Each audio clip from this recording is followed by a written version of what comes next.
Tuscan orange grapefruit. My God, America is imploding. America is imploding, and so is my apartment because it's hot as fuck here. Welcome to Fanzone. I hope we're all having a thirsty Wednesday because that's when we're filming this. I'm hot as shit because nothing works in this place and our air conditioning is out and I've got fans a-blowing, but that's okay. Welcome to Fanzone. It's another great episode 4, I believe, and I am joined by two people today. My name's Tim, hello, and I'm joined by two people who have already judged in this tournament. We're going to start off with my former teammate, current co-host, and forever a pain in my ass. His name is Robert Parker. Robert, how are you? All of those are apt descriptions, but maybe not in that order. I am very excited to be here. I love a good fan zone. I love a good debate. I love judging a good debate. I've been judging debates for a hot minute in this community. I love every second of it, Tim. So I'm excited to see this one. Perfect. Doug, you are no stranger to the fan zone. You are no stranger to the multiplex debate ring. You have played, you have judged many a match, you have hosted the matches. Are you excited to be here today for this one? And you can tell me no if that's how you truly feel. No, I'm not excited to be here. No, I'm fine. Of course, I love it. I love being here with you, Tim. It's always a good time. I think we always have fun. Regardless of what happens, things get heated, but it's still fun to watch and judge people. On debate, we'll just judge people on debate. We'll say it on that. Yeah. Well, today we've got an interesting one. We have got Ryan O'Regan versus RJ. I always just call him RJ because I don't know how to say Rene Villareal Jr., and I think he's okay with that. I'm deep down on the inside that I can't pronounce his name. So it's going to be a good one. I've never seen either of these people debate. I don't know if they have in other leagues before, but as you guys know, we're in our debut debate tournament here, so they definitely haven't debated here. This is going to be interesting. I've seen them both play in trivia formats, and they clearly have a large knowledge when it comes to trivia. Will that come into debate? Let's find out. We'll bring in our first competitor, Ryan. This is your first time debating here at Multiplex Entertainment. Tell me, have you debated in other leagues before? Are you excited for the match? Are you looking forward to it? How do you think it's going to go today? Well, first of all, hi, everybody. Happy Wednesday to you. To answer your question, yes, I have had a little debate experience over in TMG, whether it be in Movie Battleground and in the Chokeslam Championships wrestling debates. As for this is obviously a little bit of a new format because it's a wide range of different topics that you can choose from. So on the one hand, it's like being a kid in a candy store, and on the other hand, it's like too many noises. It's like I'm too scared by all the different things that could attack me. So there's a little bit of anxiety, a little bit of nervousness, but that always helps. So I'm looking forward to it. Awesome. So then next we will bring in RJ, no stranger to multiplex in the realm of trivia, but you are here today for debate. I needed another player. I reached out to you. I said, I think you could have some fun here. And you said, all right, Tim, fine, I'll do it. But now that you've accepted, are you excited to debate Ryan today? Oh, that's literally word for word how that conversation went. But I've also had a little bit of experience in Movie Battleground way back in the day. It has been a while, just because I'm very passionate about things, but I'm not good at constructive arguments. So I'll at least try to give you guys a good time. Robert, I know you said you like judging good debates. This is going to be a good debate, but I'll try to make it as fun as possible. All right. Well, perfect. So, guys, this is how the show works. There are 4 debate questions that we wrote and gave to the competitors. They drafted the categories. We gave them the questions. Then they gave us answers. So they will debate the questions at hand. The first person to 3 is the winner. You are going to get 1 minute to open your argument, 5-minute free form, and then 1 minute to close your argument. Are there any questions before we get into the first question?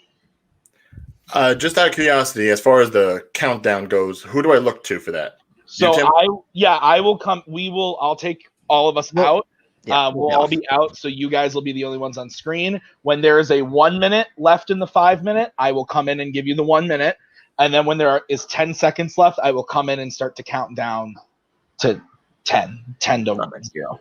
And that goes for your minute and the 5 and the 1. So, okay. So with that, we will get right into it. And the first question is a category that Ryan drafted, so he will be going first. And the category is in musicals. And the question is, what is the best musical of the 21st century? So, Ryan, we are going to start with you. You get 1 minute to open your argument when you start talking. Well, the funny thing about musicals is that a lot of the best musicals that our grown-up, selves have come up with have always been much older musicals, stuff that our parents or our grandparents came up with. So within the years of 2000 to 2020, it's hard to really say which ones are going to stick with us for the long run. However, I would say that certainly the best musical of these past 20 years is probably the one that has, I'd say, been often imitated but never duplicated. And that would be Chicago. Critically lauded, great performances, multiple Oscar wins, so much so that it is the only musical to win Best Picture in the Academy Awards since 1968's Oliver. And there has been no musical that has come by in the years since that has been able to accomplish that. They've gone close, but nothing messes up the razzle dazzle. Time. All right, good opening. RJ, you now have 1 minute to open your argument when you start talking.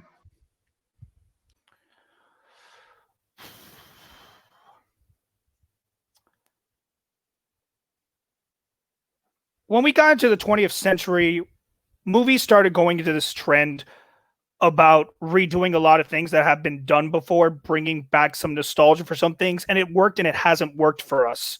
And a lot of people complain about it. So when it comes to best musical of the 20th century, while a lot of musicals have finally gotten the movies they deserve in the 20th century, there's one that stands above the rest because it was completely original to the 20th century, and that is The Greatest Showman.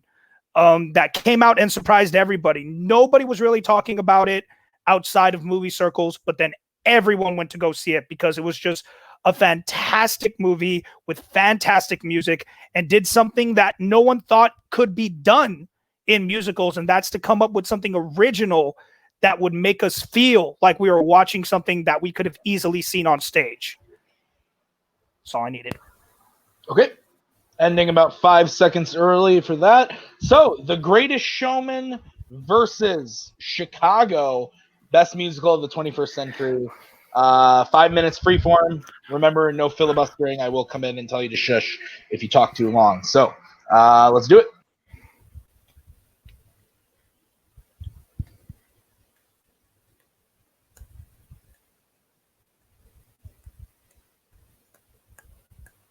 When one of you starts talking.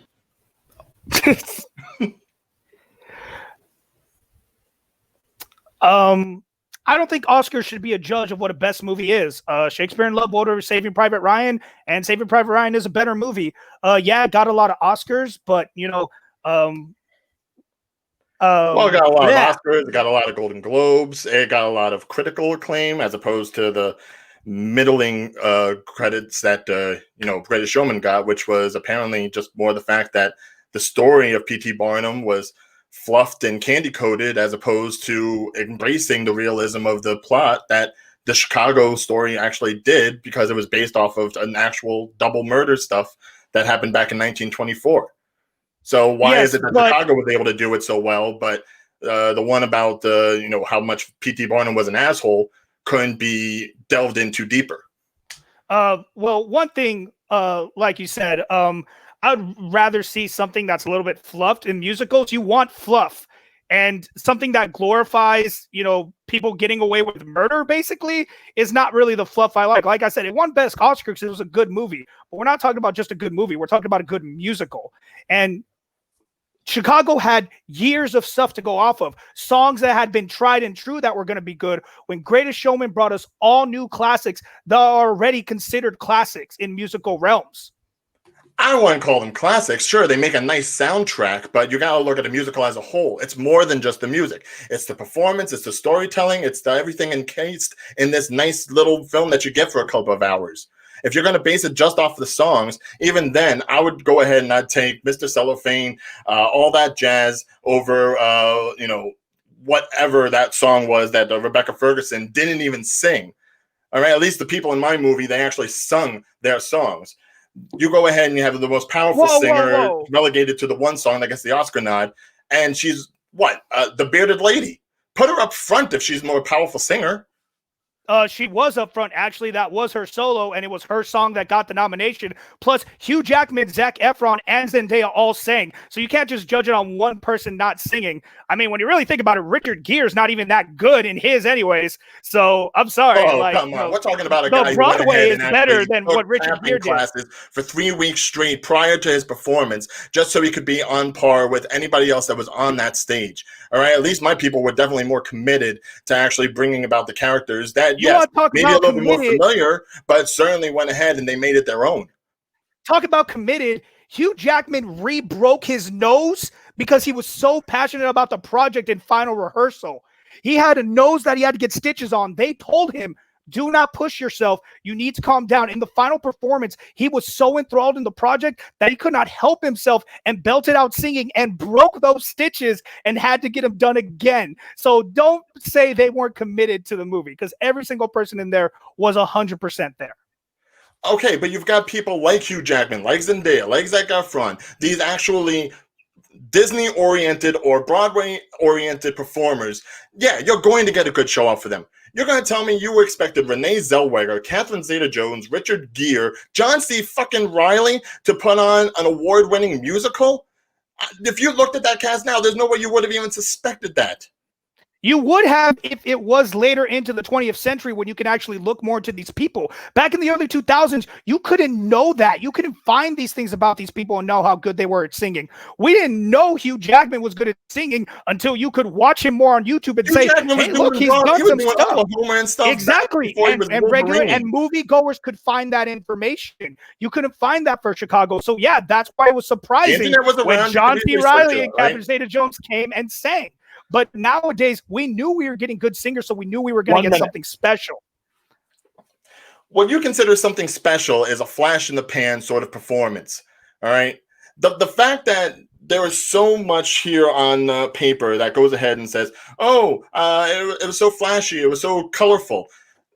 It's bullshit. It's absolute bullshit. Many musicals like that have come and gone, where it's gone ahead and just thrown stuff at the screen and seeing what sticks. There's no substance. And you know what other musical has done that? Chicago. It's a lot of flash, bang, and boom if you ever actually see the musical. That's because that's what the plot is all about. The flash, bang, and boom in order to get these people acquitted. It delves into the actual story.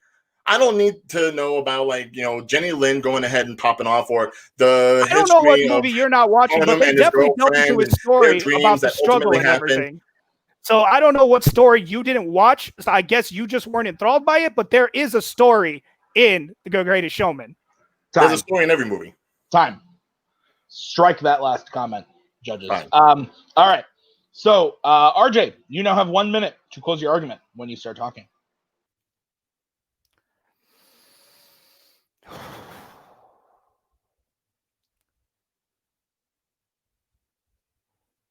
Look, I'm not saying Chicago's not a good movie. Yes, it won Oscars. Yes, you had great actors and everything in it.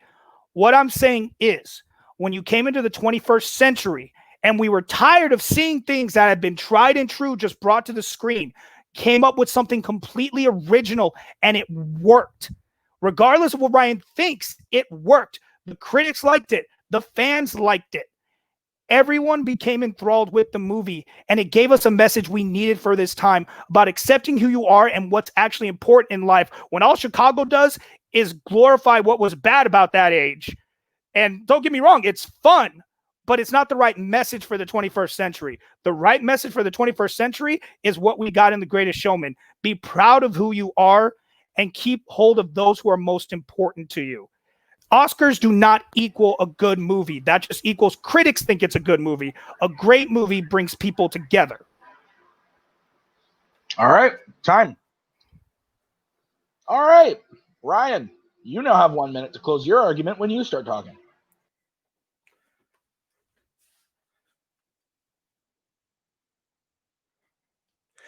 To say that Chicago glorifies the bad parts, it's simply acknowledging the bad parts and still making it a story in which you want to vilify some of the people and like some of the others. These people are open and honest about what they are, what they're doing. And yeah, it's a show, but it's a show that also makes you realize that stardom can be corruptive, that everyone's got an angle, everyone's on the frisk. Chicago, what is Chicago telling us that we haven't already heard in so many other movies, ham-fisted into us? And you want to say, the critics liked it. 56 Rotten Tomato, 48 Metacritic for Showman, 86% Rotten Tomato, 81% Metacritic for Chicago. You want to talk about the awards? Yeah. Oscars, Golden Globes, they were all there. People got the awards. Why? Because people liked it. The most awards that Greatest Showman got was from the Teen Choice Awards, and that was for Zendaya and Zac Efron for looking cute. Don't tell me that Chicago isn't the best when everyone else has tried to do what they did. Time. All right. Woo! We're starting off fiery tonight, boys. This was a good fight. Based on the middling beginning where everyone just sat there and looked at each other, I wasn't. Well, that was intimidation. We were just trying to eyeball. I wasn't sure how it was going to go, but this was a great fight. All right. I'll go first. I heard a lot about how other people thought about these movies. Critic scores don't really sway me anyway. Box office numbers, stuff like that, doesn't really sway me in any way. So those numbers don't really have an effect on my opinion. But based on the arguments, shit. I think I'm going to go RJ, even though I hate The Greatest Showman. I've never seen Chicago, but I'm going with RJ because I think he painted a better picture to me about the people in the movie, the musical aspect of the movie, more than Chicago. And the question is, what is the best musical movie? And he gave me a lot about the musical part of the movie. Not a lot, but more than I got from Chicago. So based on that, I'll give my point to RJ. Robert, going to you next. It was kind of a messy fight. We got pretty tangled up there on who actually sings and what actors could be looked up on the internet in 2001, and that's just not relevant. But we came back in the closings. We got back on track. I'm actually going to give this point to Ryan for my vote. I think Ryan, when we actually got stuff about the musicals themselves and comparing parts of the musicals to each other, I think Ryan did a much better job talking about, song to song comparison, story to story comparison, and how Chicago is telling a better story, a more truthful story perhaps than Greatest Showman. And I thought that was a really good point that he made, that RJ didn't really have a counter to, besides, people want the sort of fluff. And then Ryan countered that pretty well too. So I'm going to go with Ryan on this one for sure. All right. Well, that's why we have 3 judges. Doug, it is up to you, my friend. You get the final vote. Where are you going and why? Congratulations to both of you for picking musicals that I absolutely hate with a passion. So it's pretty much who kind of won me over to their side. And I think when you look at the arguments, I can see where the other judges are coming from, but you guys definitely are passionate about the subject. And I think RJ out argued a little bit more. So RJ is going to get my point for that one. All right. Well, with that, RJ gets the first point on the first question. We do move on to question number 2, which is Disney. Pixar is the category. RJ drafted this category, and the question is, what is the worst Disney sports movie? This is going to be a yikes from me, dog, as they say. So, RJ, you are opening this one. You get 1 minute to start your argument when you start talking.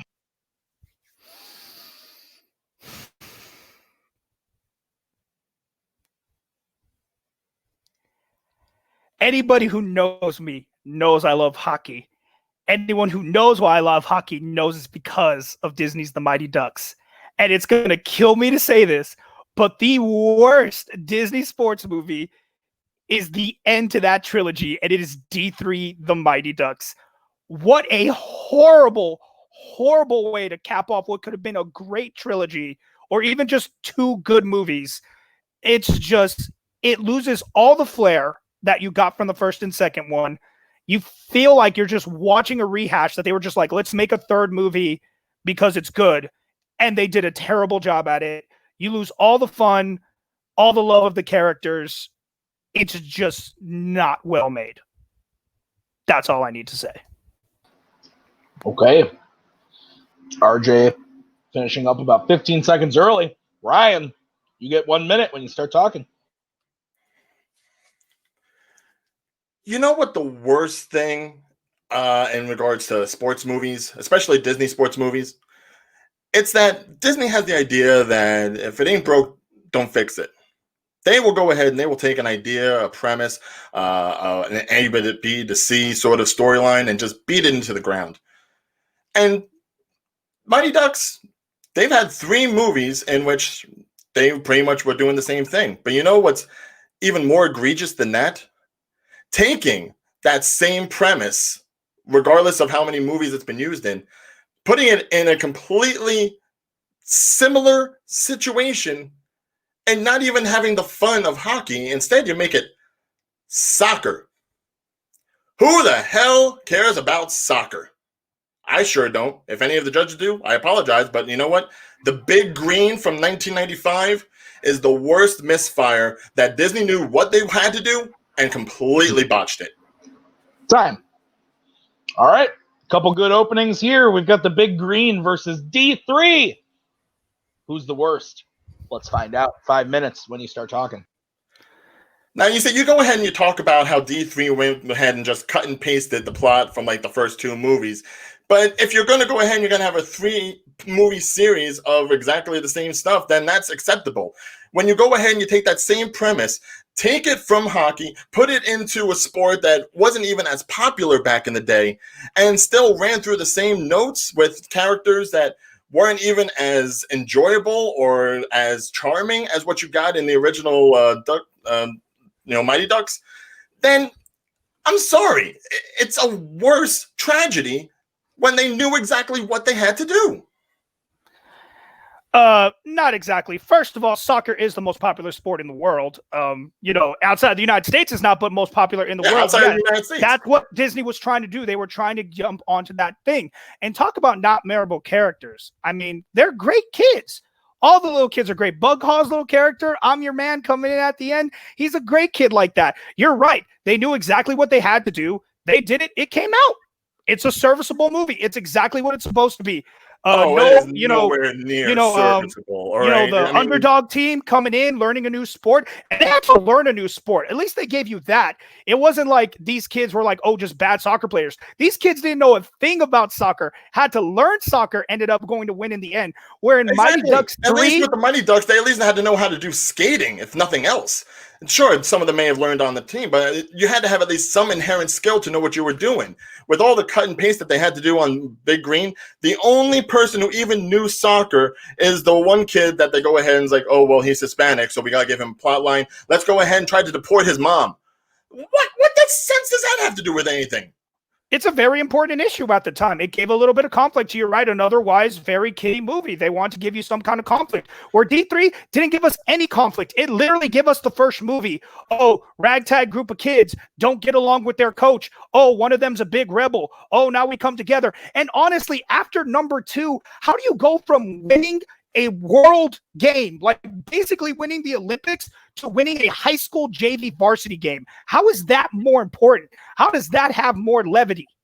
in any way, shape, or form. D3 inherently is all about change. It's all about growing up. The stuff that you did when you were a kid doesn't play around anymore. You've got to grow. You've got to develop. You've got to do things differently. And yes, you're not going to enjoy it. It's not going to be fun, but you're still going to get there in the end if it's what you really want. That's the exact story of D3. And I think you know what else uses that story? Grown-up Big message Green. in that series. You know what else uses that story? Big Green, because they're all the loser kids and they've given up on life. Their teacher teaches them something new that shows given if up you on really life. work for it's it, just that they don't you care can do it. about the studies. It's not that they're not committing suicide, for God's sake. And they use soccer to change their lives over.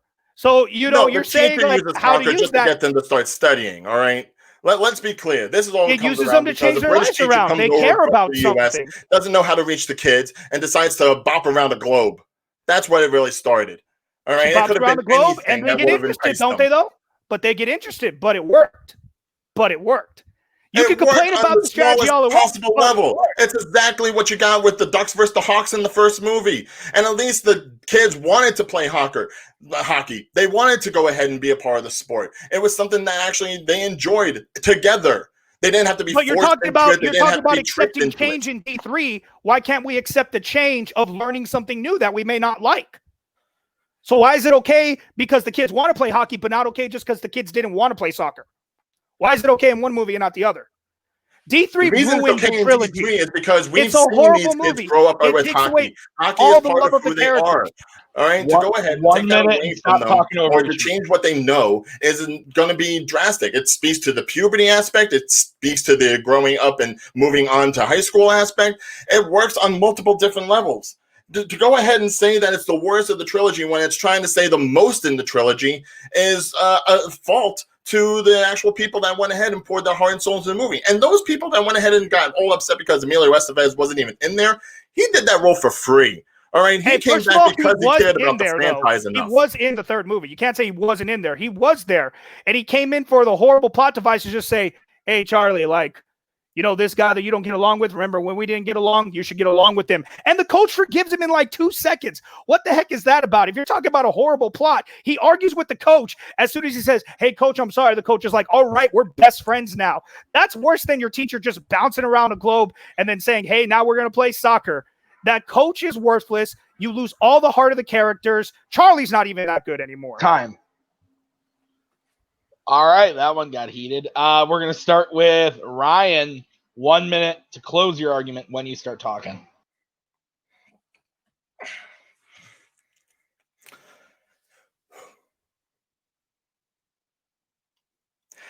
Maybe it's just me. I liked D3 myself. I found it to be a nice way to put an end to a story that was ultimately cheesy, but finally had some depth to it. You can't say the same thing about the Big Green. It is cookie cutter, cut and paste, like I've said, from not even just the trilogy, the first damn movie. And with the stars that you had in there, especially the kids, you had Squints and Ham from The Sandlot. You had Bug Hall. These adorable kids that should have gone ahead and brought in an audience to something like this. No one cared. $12 million budget, $17.7 million at the box office. No one cared about this movie because they knew how it was going to end. They knew what to expect, and it didn't have the same thrill and spectacle that you got with the Mighty Ducks.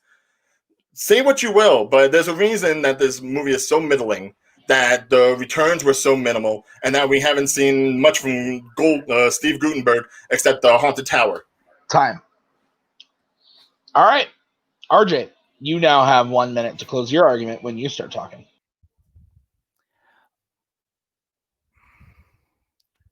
Once again, you cannot judge a movie's actual best or worst by the numbers. It doesn't matter if less people talked about it and less people went to see it. That doesn't matter when it comes to worst and best. Talk about when you're actually sitting down and watching it. When I watch D3, it takes away everything I loved about the first two and completely ruins the trilogy for me. I'd rather that movie be gone. Whereas Big Green is a cookie cutter. Yes. Is this a 90s Disney's movie where they did cookie cutter a lot? Yes. So what more can you expect from that movie? You expected D3 to be this great cap off to an otherwise great series, and they completely flopped. They got rid of Bombay. They replaced him with a horrible replacement that you didn't even really care about. You're just, okay, he's the new coach. Yeah, they focused on Charlie, but I didn't care just about Charlie. I wanted to care about the whole team, and they completely lost all of that. That's why it's the worst movie, because it ruined something that could have been great. All right. Hot diggity dog. Here we go again. Scooby Dooby Doo. Okay, Doug, you were the deciding vote last time, so I'll let you go first on this one. Where are you leaning on the big green duck situation? The big green duck situation. I'm leaning. I heard both their arguments. I think they played off each other really well. But I kind of there was a few things that RJ said that stuck a little bit more to why it hurt the film. And he kind of explained a little bit better why Big Green wasn't as bad as Ryan was trying to say. I didn't hear as many counters to those arguments. I'm going to go ahead and say RJ on this one. Okay, I'll go next. Wow, this is going to be a big show of disagreeing because I'm actually going with Ryan on this one. I liked Ryan's point of just because the movie was different doesn't mean it was bad. It had some depth to it. It was something different. I haven't seen either of these movies, so I don't fucking know. But he painted a picture of me of why D3, it might not be a great movie, but at least it's something different from the franchise, whereas Big Green is just another Mighty Ducks 1. It's the same thing. So I didn't really hear a combat to that. So I'm actually giving my point to Ryan. So this time, Robert, it comes down to you. Where are you going, Robert, on this big green duck fucker? This big green duck fucker. I'm going to give my point to RJ, and it was close, but I think RJ had Ryan on the defense almost the entire middle. I heard very, very little. Like, when there's these best and worst arguments, when you're comparing two films so directly, you need to talk about how yours is bad and how the other one has redeeming qualities, and I heard almost nothing about why D3 has redeeming qualities. There was a lot of defense for why Big Green was really bad, and I just didn't hear enough throughout the fight about why D3 was a little bit redeemable. I think RJ had him on the ropes for most of the middling round, at least. So I'm going to go with RJ on that one.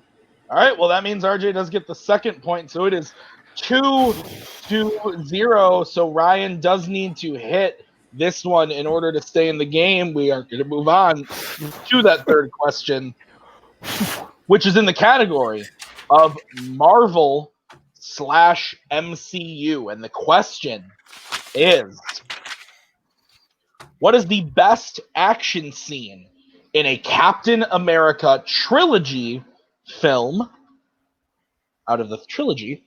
Because Ryan drafted this one, he gets to go first. Ryan, tell us, what is the best action scene in a Captain America film?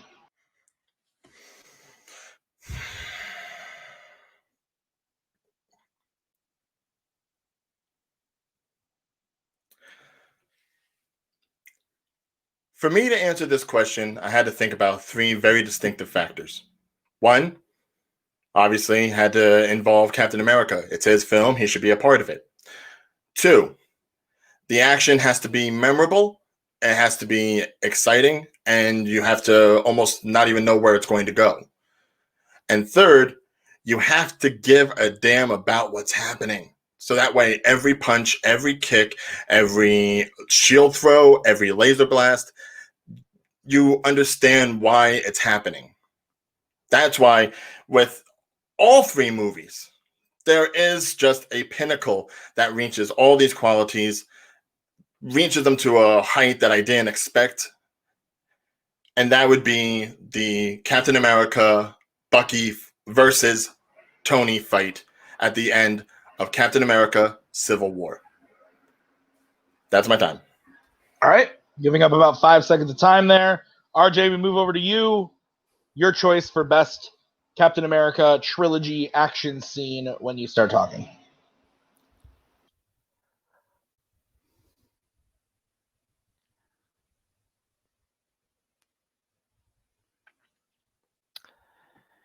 Every time you go into any action movie, when you see the trailers, there's that moment you are waiting to happen. that action scene that you're just dying to watch go down.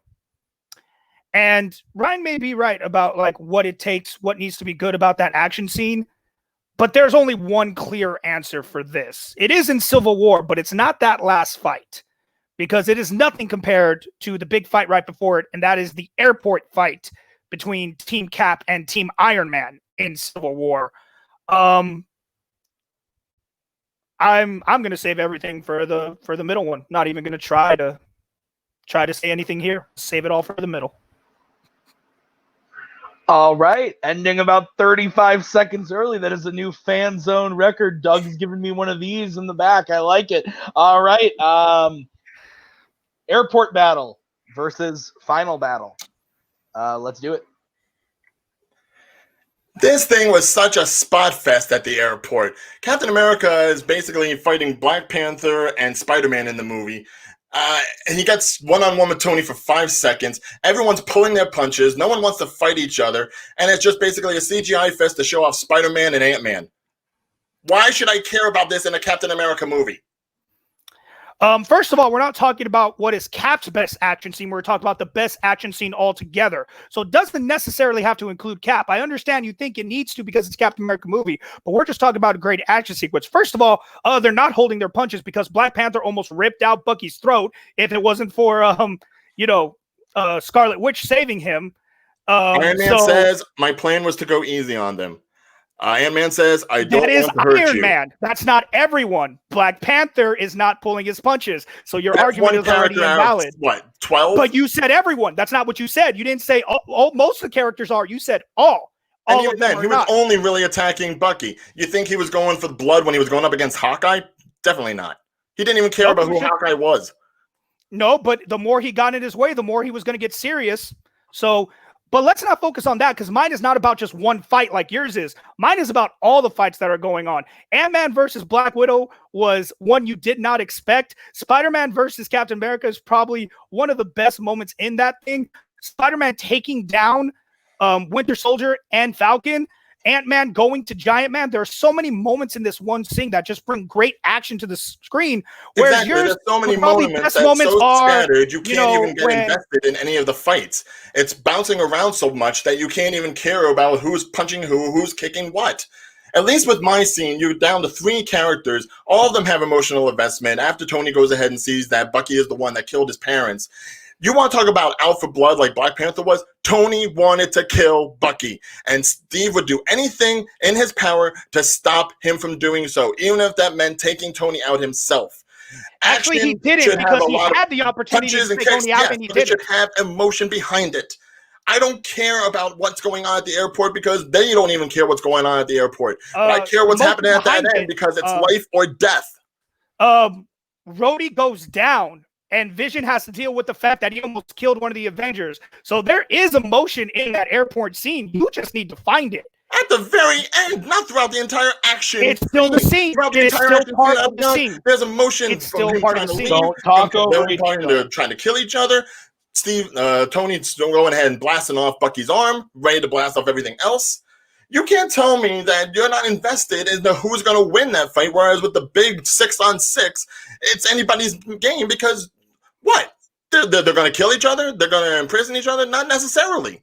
It's all just funs and giggles trying to be like, hey, guys, knock it off. Stop it. Hey, don't do that. Why? There's no reason to care. It's a spot but an emotional action scene doesn't necessarily make a better action scene. We're talking about the action. Doesn't matter if there's really fury behind it. Is it good action? Were they good fights? Yes, absolutely. Every individual fight is a great fight scene unto itself. When you can pack that many fight scenes into one fight, it's a better action scene because it was able to fit all of that into that one scene and make it feel like something. I'm sorry, if I'm seeing an action scene with Captain America, the heart and soul of the Avengers, the man who pretty much gave almost his entire life in service to the country, to his friends, to his family, I want to see an action scene that puts him in the spotlight and that goes ahead and shows me exactly who he can be, why he's America's ass, when he will still get up and keep fighting, even if it's his goddamn best friend from killing his other goddamn best friend. Don't yes, give but me all this. you're relying too much on the CGI fact that mess. it gave you an emotional feel. We're not talking about the emotion. We're talking about the action. What is I am talking about the emotion action because then that makes the action even more important.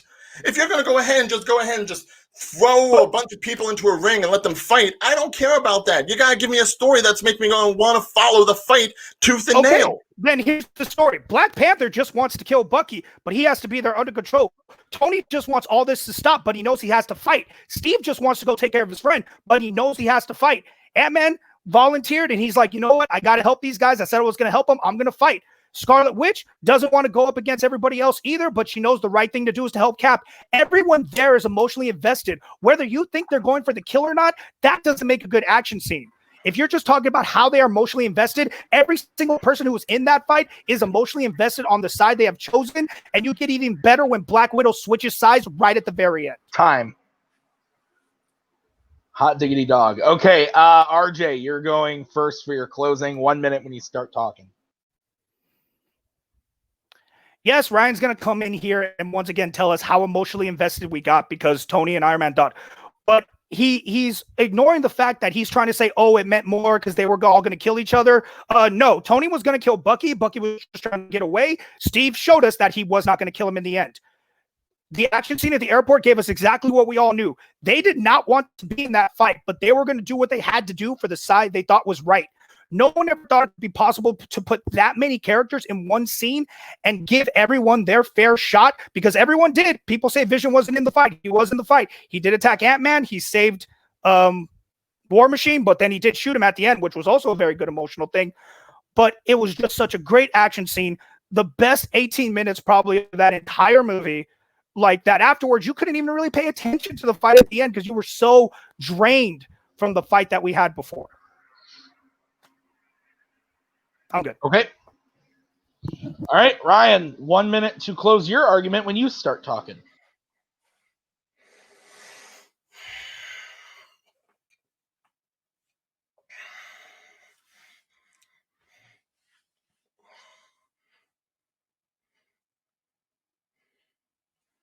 I'm not going to get invested in an action scene when the characters themselves aren't even invested in the action that's going on. You're telling me everyone knew they had to fight. No, they did everything they could to stop themselves from fighting. And when they did have to fight, it was, flopping about and everything. There was nothing except for maybe 1 or 2 people out of 12 that had real emotion spewing in that. And I'm sorry if I consider emotion to be a factor in action. I'm sorry if I'm not going to the Michael Bay School of Explosions where that's going to be the pinnacle of action to me. Action is something that I want to see because it's letting all the emotion out with everything that you do against your opponent. The iconography of even just the scenes in the end, whether it's Tony shooting up against Steve's shield, Steve getting up and saying he can do this all day, Steve saying he's my friend. Tony said, so was I. That makes every single punch and hit and blood spewing count. That's why you're emotionally and actually loving it. All right. Judges, correct me if I'm wrong. I think this is the best one of the 3 so far. This was a good fight. Yeah. Absolutely. All right. So who went? Robert was the deciding vote last time. I was. So we'll go to him first on this one. Yeah, this was definitely the closest one. This was the most bringing in examples from different parts of the scenes. Definitely the best balance between offense and defense in your actual debate. This one, it's really close, but this one I'm going to give to Ryan. That's where I'm going to give my vote to. I think it really was an argument of spectacle versus emotion, and Ryan's closing really sealed up for me on why the emotion and the investment is so vital for good action.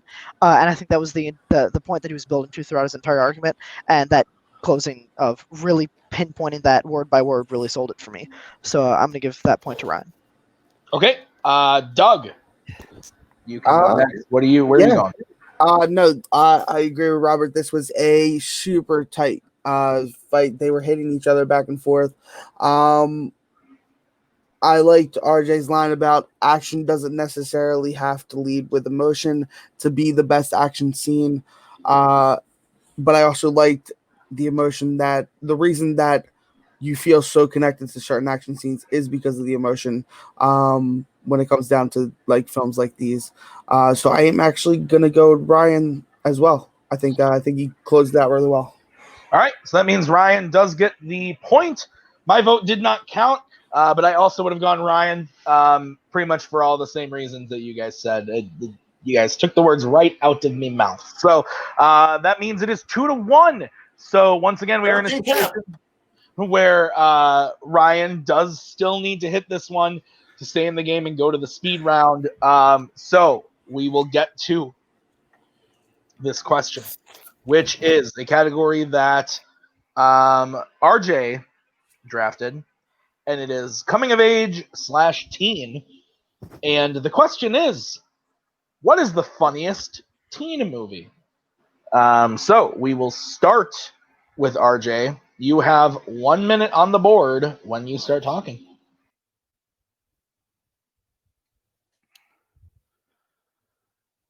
So when it comes to teen comedies, I think what makes it really funny is not just when something really goes over the top, but when something actually puts humor into the everyday situations that teens actually go through.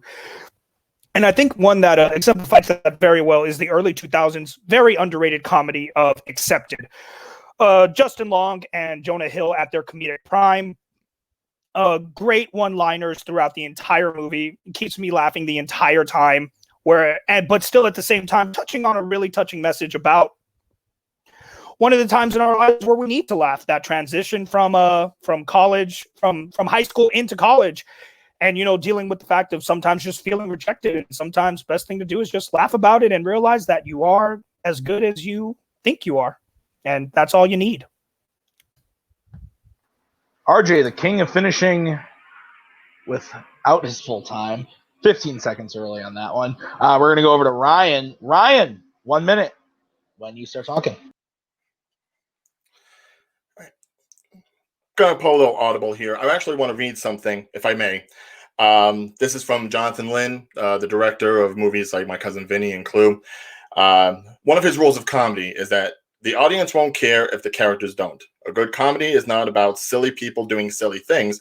Comedy has to be about something important to the characters, and important values to the society in which it is played.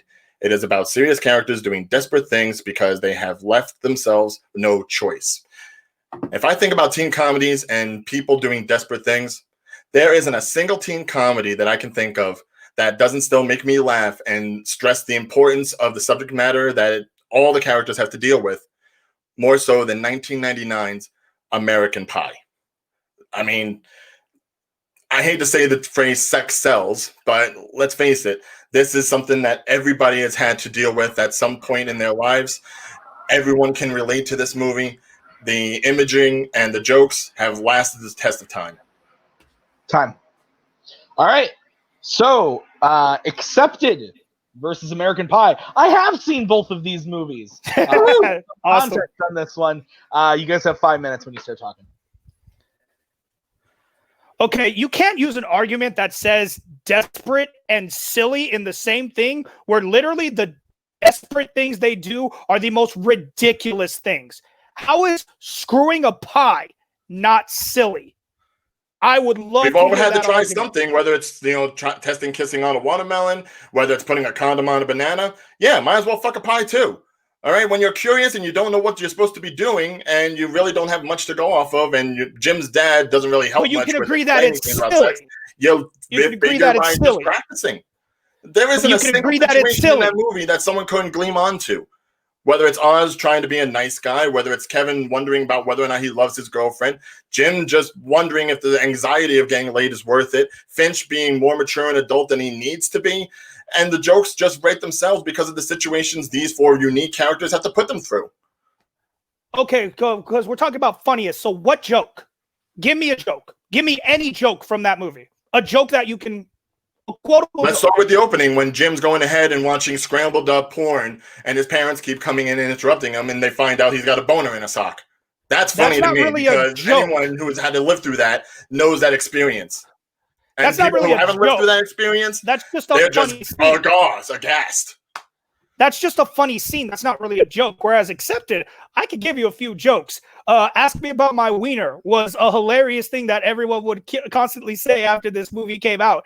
The fact that the school is named South Harmon Institute of Technology, the school is literally called shit. That's a funny joke. That's a good joke. Whereas American Pie depends on gross out humor. That's all it is. It's all gross out humor. And guess what? Gross out humor has not aged well. It went away with the parody movies. And then this movie is just go for a rewatch. It's why it doesn't work. Because after a while, it just stops being funny. Because you're pretty much looking at it as gross out humor when really it's humor that every human has experienced. You can't call it gross out when everything is just completely beyond the pale. Like, starting up your own college just to get your dad's approval. Yeah, that's really realistic. That's something desperate, though. But that's something desperate. That's putting in your quote, put in a desperate situation because they have no other choice. That's not a desperate situation. That's Bartleby being a con artist, all right? There's nothing he was in a desperate situation. I don't care what he necessarily does because he's been a scammer his entire life. At least with someone like Jim. Jim's wholesome and he's nervous and you can relate to him. I can't relate to Bartleby because he's a jackass. I can relate to Bartleby because I felt the rejection of thinking you're good at something and then realizing it's not enough when you've been told that you're not enough. Kevin feels the same way when he finally has sex with his girlfriend and they break up anyway. But once again, we're getting off topic. It's not about the message. It's about how funny it is. And American Pie just isn't funny anymore. You go back and watch it, it's not funny anymore. By what standards? At least I can remember American Pie. American Pie has had like 8 movies in its tagline. Accepted, I had to go ahead and read the trailer again because I didn't even remember this movie existed, with the exception of Jonah Hill in his stupid hot dog suit. There's nothing memorable about this movie, humor-wise or acting-wise. I remember American Pie. The only thing I can remember about American Pie is the pie.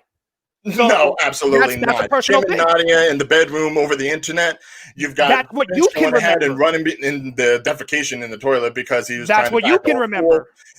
Freaking Stifler eating beer with cum in it. All right, I'm sorry, but that's funny when he goes ahead and you see a jackass like that get their comeuppance. Disgusting. Like you think it's funny, but again, these are all personal opinions. Those aren't funny anymore. You can't put that in an audience anymore and expect people to be like, "Yeah, this is still a great comedy." All right, I tried to watch Accepted. Exactly. You are still laughing at it? Accepted is just a reboot of Camp Nowhere. And Camp Nowhere with Christopher Lloyd was a much better version of this movie. All right? Okay, I definitely don't know what Camp Nowhere is. But you know what? This took it to another level beyond that. No, Accepted is freaking hilarious because it keeps the jokes within the realm of actual, the jokes are in the realm of, okay, this is actually something I can relate to. I'm sorry, I can't relate to fucking a pie, but I can relate to lying to my parents to get out of trouble.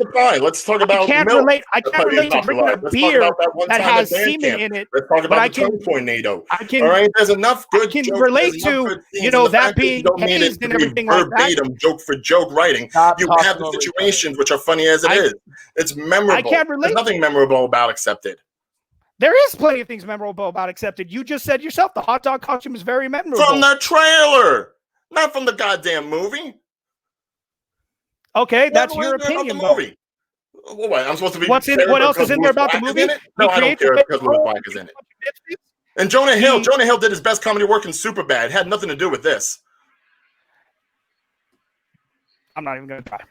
There's only 5 seconds left. All right.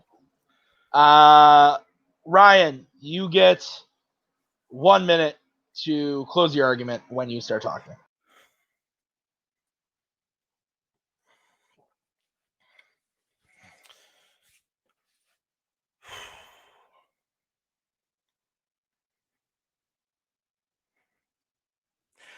It's unfair to go ahead and simply focus on the risque parts of American Pie and not realizing that there's going to be something universally loved and laughed at in every situation that almost every single character has to deal with. Whether you're a teenager going through the same things, whether you were a teenager going through the same things, whether you were someone who agreed with Jim's dad, whether you were the guy who had to deal with someone like Stifler. Just because the jokes themselves aren't written out line to line, but the situations are, and so memorable and so often repeated, they say imitation is the sincerest form of flattery. Again, I say, 8 movies in a series. There's got to be something funny about that if they're going to go ahead and keep on making it. I can see myself as at least one of these guys, and I'm sure many people can see themselves as another one of these guys, and they can look back on their own experiences that they have gone through and chuckle in hindsight, if not in current. Time. Okay. RJ, you now have 1 minute to close yours when you start talking. You can't say in a movie like yours that you can't focus on the risque parts where everything you said that was funny is all the risque stuff. The pie, Stifler drinking the pale ale, as they called it in the movie, all that stuff is all the risque stuff. And you keep trying to focus on, because we can relate to them and everything. You can relate to the people and accept it too. But the thing is, this is about what is funnier. And American Pie had its time and it's gone. It's just not funny anymore. It's just, he did that. Oh, it's gross. That's the reaction you get. Whereas Accepted, you get the good one-liners and the good jokes that Justin Long is known for. Great memorable scenes. Funny throughout the entire thing. Lewis Black in it steals the show as the principal. One of the great comedy legends, at least in my opinion. And he steals it with all the one-liners he brings in there. You're talking about funny. You're talking about something I can sit down and actually laugh at. Not something I'm going to sit down and be like, that's not laughing. That's just having a reaction to it. Pure laughter is what I actually get from Accepted. Okay. All right. This fight is going to be a yikes for me, dog. Taste my wad. All right. I get to go first on this one. And I don't really know where I'm going to go because I got to talk this one out. Because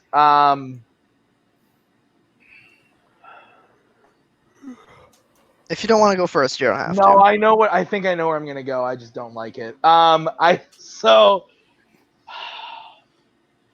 think the question is funniest teen movie.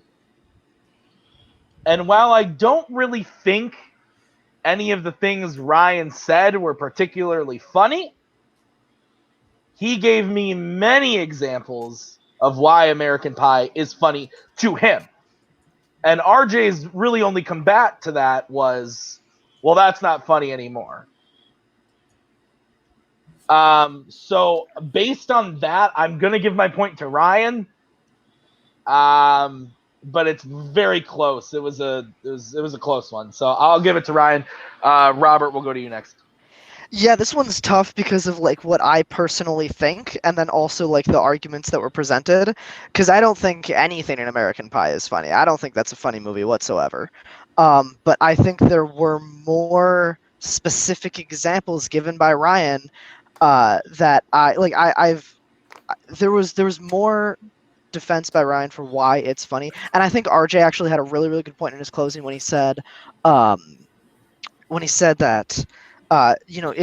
you say don't focus on the sort of cringe stuff, but everything you brought up is cringe. I thought that was a really, really good point, but it wasn't. I didn't hear enough specifics about why RJ's pick was funny. I heard a lot of, Justin Long's really great in it, and Jonah Hill is so funny, and Blake Lively is so funny, but I didn't hear specifics. Besides the hot dog costume, that was the only specific from the whole movie that I heard. So if there had been more counters, I think RJ countered why American Pie isn't funny perfectly, but then he didn't capitalize that and say my movie is funny because of X, Y, Z, and etc. So because of that, I'm also going to give it this one to Ryan. All right, so that means Ryan does get the point. Doug, your vote didn't count. Where would you have gone? Void. No, I actually would have went the same way as you guys did. I wish RJ would have brought up some of the really funny movies moments as you heard me say as I came on screen. Taste my wad. Come on, he makes a chocolate ball that he just feeds it to people. The chef character is very funny in that movie. There's a bunch of stuff that you could have said, and I would have probably went with you because you shut down the why it's not funny anymore compared to the kind of humor that Accepted had. But yeah, Ryan would have got my point. All right, so that means we are going to overtime speed round hubbabaloo. This is how it's going to work. We have a random question from a random category in the realm of Fanzone, and I'm going to say the question out loud. You are then going to have to say an answer. The person who says an answer first will be going first. You have 45 seconds to open. Then the second person will have 45 seconds. Then the first person will get 30 seconds of rebuttal. Next person, 30 seconds of rebuttal. We will base it off of that. If you need to use your computer to find an answer, you can do that. I will edit it out. And if we find that the question is just, we're not going to get a good fight out of it, we will change the question. So, any questions about how this works? So it would just be first person 45, then the other person 45, 30-second rebuttal, 30-second rebuttal, and that's it. That's it. That would Okay. be one long speed round if it was 30 minutes. Yeah, that'd be rough. Hold on, let me take off the shirt. Let me get ready. All right. So, guys, your question is coming from the category of horror. And the question is, who is the greatest horror icon? If we're going off character, Michael Myers. Damn it. Okay. Sorry. 1 second.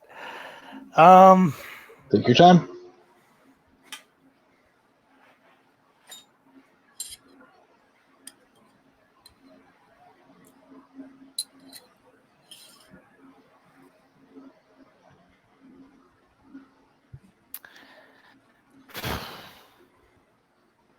Pennywise. Okay. All right. So, Ryan will be going first. I'm going to stay on screen to give you guys your 10-second counts. Ryan, you have 45 seconds when you start talking.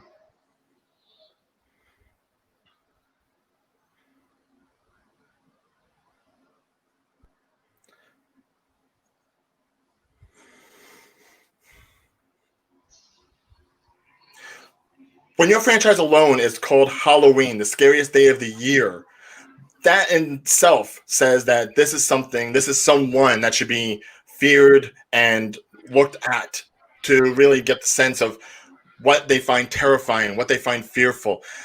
His very unique look, the mask, the knife, the silence, the creep factor that comes whenever he sneaks up on somebody.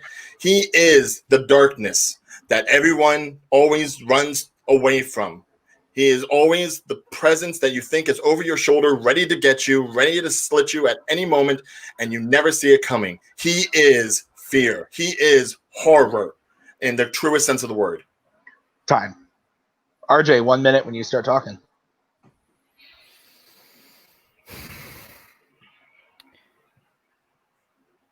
If you want to talk about something that is fear incarnate, you talk about the creature that feeds on fear. Pennywise is the thing that can literally take the shape of everything you are afraid of.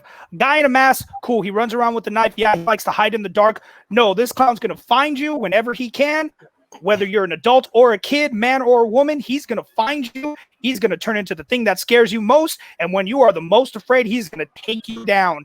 No one has made the comeback that he has in the horror franchise than with the new It's. Mike Myers has been around for a long time, but when you got his new movie, okay, cool, we got another Halloween. When Pennywise came back, and he came back strong. One time. Okay. Ryan, 30 seconds.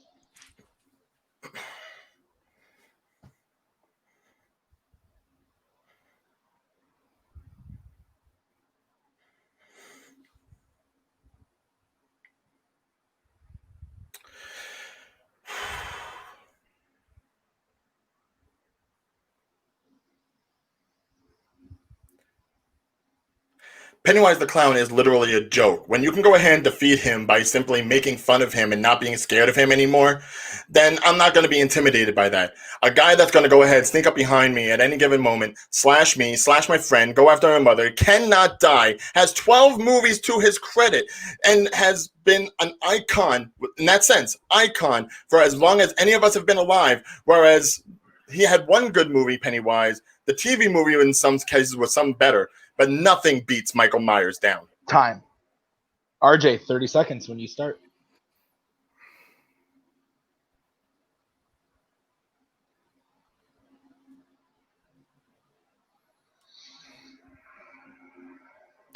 Nothing is scarier than not knowing how to defeat the thing you're scared of. It took them a while to figure out how to defeat Pennywise when Mike Myers just needed to be shot or stabbed or killed himself.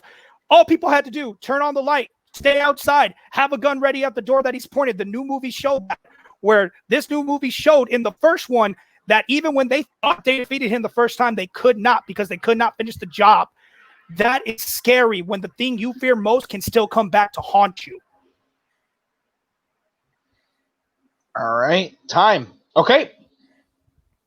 So I will bring back in the judges. Doug, your vote did not count last time. You get the first picking on this one. This is tough. And I know you're a big horror fan too. I am. This is tough, and you both chose very good cases, believe it or not. And the fight for it, so most iconic is what the question is, correct? Most iconic. The only one that actually talked about the iconicness of the character was Ryan, and I gotta give it to Ryan. All right, Robert, we'll go to you next. Yeah, when it comes to the question asked, it wasn't scariest villain, it wasn't best horror villain. I think that would have been a closer argument, but there's not a lot of legs to stand on as far as Pennywise for iconography. Like, standing the test of time. Ryan said it in his closing. It's been decades and decades that Michael Myers has been on the top. So there isn't really a good counter argument to that with Pennywise. I think Pennywise is a very good villain, a very terrifying villain, very scary villain. But when it comes to most iconic or best horror icon, I think Ryan argued that question the best. All right. Well, that means your winner, Ryan O'Regan. I also would have gone Ryan just based on the fact of the icon specific. If you had told me, if the question had been scariest, coolest, anything like that, I definitely would have gone RJ. And I know how much it hurts Doug to vote against Pennywise. We did a whole episode on Pennywise one time on Multiplex Loves Movies, so I know it pains him. But all right, we are going to first talk with Ryan. Ryan, you it was looking scary there for you for a second. RJ won the first 2 points. You came back with the last two and then won the speed round. How are you feeling? I'm feeling like Michael Myers was coming after me. That's how bad this was. But yeah, I mean, it's one of those things where I've had enough debates where when you lose on the first one and it's your category, it's like a gut punch. It really demoralizes you a little bit, and you're wondering, okay, did I plan accordingly for everything else? Which is probably why I got way more defensive as things went on, just because say it was out of fear. I don't know. Say it was out of nervousness. But I, if nothing else, with my arguments, I always try to stay true to what I believe in, and I'm not just necessarily going to go for like the low-hanging fruit if I can help it. So I felt confident enough in my answers. Thankfully, it paid off, and I guess I should probably watch a little bit more of the Halloween movies, even the third one. But I will give it credit for getting me the win today. All right. Well, you are going to be facing the winner of the last match, which is Brian Michaels. You will be going up against Brian Michaels. Shit. The next match. So how do you feel? I know you haven't seen his match yet. He played Jacob E. West and won in that match. How are you feeling about going up against Brian Michaels? Oh, he went up against Jacob? Yeah. Oh boy, that's concerning, because again, I know Jacob well enough from TMG, so to go up against him and beat him, that's concerning. No doubt about it. And considering who Michael is, he's a legend. Let's just say it like it is. Regardless of where you go, what you play, that he's a name you know. But if that means I have to go ahead and put on my big boy shoes this time and really hammer home that I am an angry Irish Jersey boy that just will not shut up, I will do that. All right, fair enough. Well, we will see you back in a couple weeks for that match. So good luck in that. RJ, we'll move over to you. Dude, you played really, really well. You got those first 2 points. You were super close on a couple of the other ones. It just didn't go your way with the votes this time. How are you feeling about your performance? Not bad. At least, like I said, once I got the first 2 points, I won't lie, I kind of didn't care about the other 2. Like, I cared, but I was like, at least we're going to the other round. I didn't get knocked out, so that's always nice, especially in a realm that I don't feel comfortable. But yeah, he got me on accepted because I just really hate American Pie now, and I love those movies. I just hate it now. Like, it's just not a good movie anymore. I can't watch them anymore. So I just focus too much on why I don't like American Pie, because Doug's right. There's plenty of funny things I could brought up. I tried to at the end talking about Lewis Black, but I was so blanked on everything else that I couldn't think of what to say. And then, I don't know horror that well, so it's hard for me to argue iconic. I probably could make better arguments, but you're right. I didn't hear the question right. I went more who I was afraid of. So that's on me. I didn't pay attention to the question. So, but yeah, like I said, only lost in the speed round. Can't complain. Yeah, not at all. You played very well. If I may interject just real quick, RJ. Yeah. Considering this is my first match in this league, you took me to a limit. So I give you all the props in the world, and you've actually made me rethink Greatest Showman, which I hate to admit because I had to work the theaters during those times. So I saw the people going into that movie. I knew it was popular, and I hated it. But all credit to you, RJ. You did me proud, and you really beat me into a corner. So thank you. Yeah, it was a great match, RJ. We don't have another match for you this season, but we do have you back next season if you will take it. We would have you play up against any of the 0-1s from this last season. So Amaru Moses, Doug Cassel, Jacob E. West, Chris Diaz, Mark Kameyer, anybody in that bunch that you would be interested in debating. Can I just have Doug? I like Doug. We could probably make that happen. I like Doug. Don't give me Amaru. I'm not doing that. Don't give me Amaru. Don't give me Jacob. I don't really know Chris Diaz that well, but I'll take Doug. We can probably make that happen. I like Doug. All right, so let's wrap this thing up. Robert, go to you first. Final thoughts on the match. It was a good one. It was tense. It really was. A couple of those were really close. Some of them weren't. But overall, I think they settled in. The first one was a little bit lost. Not quite as focused as it could have been. But I think Ryan is gonna shape up, and I think he's gonna do really, really well in that next match. And yeah, as the match went on today, they kind of focused up and got better in their arguments, talked about more relevant things. So yeah, hats off to both players. They both did really well today. And Doug, final thoughts from you. I think they both did excellent. I mean, it's no common thread. If you make it to the speed round, there's a reason you make it to the speed round. You know how to debate a little bit. I think they both did fantastic. I think the freeform, this has been the most entertaining freeform that I've been a part of. I think they definitely got heated. The few times we had to step in and say, don't overtalk each other. But those are always fun too, because it's fun to see people get passionate about certain subjects. Absolutely. So with that has been another episode of Fanzone. We will be back in 2 weeks with another match. The match coming in 2 weeks is the first second round match of the tournament, which is technically a semifinal because there were only 4 matches. So you've got Nick Twohig taking on Andrew Barr, which is going to be a barn burner. I'm really looking forward to that one. And then 2 weeks after that, we will have Ryan O'Regan taking on Brian Michaels. Winners of those matches will play in a number 1 contenders. So it is going to be very exciting. Lots of fun stuff. We are getting closer to another title match and then closer to the end of the season. So guys, thanks so much for watching. Also, be on the lookout. I'm trying to remember when this airs. Yes, this airs on the 25th, which means next week is Mayhem at the Multiplex. It's here. It's coming. And we do have a match, a Fanzone match at that card. Video 1. It's going to be really good. It's an exhibition match.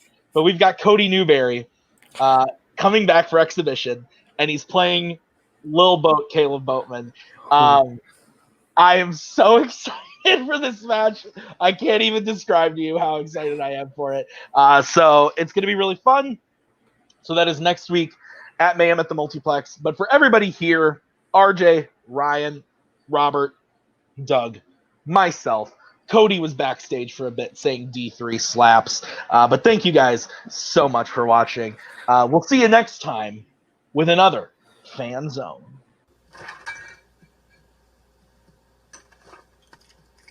Michelob Ultra Tuscan Orange Grapefruit.